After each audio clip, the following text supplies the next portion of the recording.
السلام عليكم، ازيكم يا حبايب؟ عاملين ايه؟ معانا فيديو النهارده. العين فلقت الحجر، اصحاب 4 ابراج فلكيه عليهم الحذر لانهم معرضين للحسد من اول اغسطس.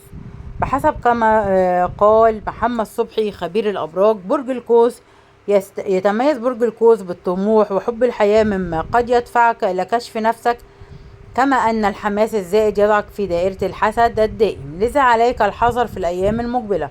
حظك اليوم يا برج القوس: ربما تتخلص من كل ما تستطيع للتركيز على المشاكل الصغيرة في المنزل، والتنظيم هو المفتاح لحل جميع المشاكل.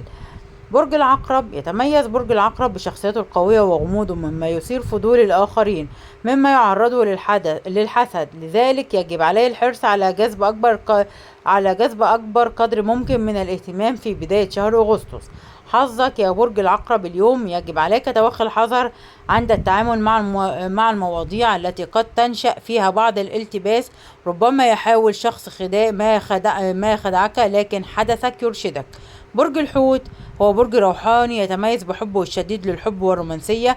إنهم يفضلون دائما بذل قصارى جهودهم للتفوق، مما يعرضهم للحسد بانتظام.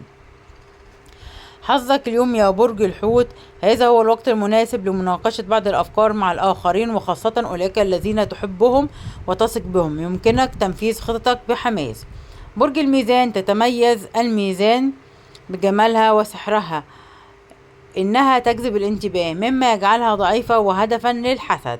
حظك اليوم يا برج الميزان: إذا نشأت مشاكل في الحياة فأنت بحاجة إلى التراجع وإعادة التفكير في استراتيجيتك، ولا فائدة من ضرب رأسك بالحائط. وبكده حبايبي يكون ده الفيديو بتاعنا.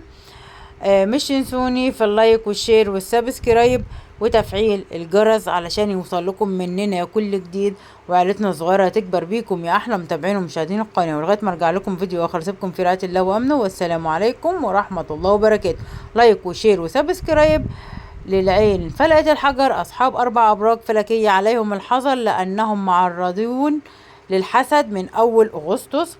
زي ما قلنا: برج القوس، برج العقرب، برج الحوت، برج الميزان. وبكده يكون ده الفيديو، والسلام عليكم ورحمة الله وبركاته. لايك وشير وسبسكرايب.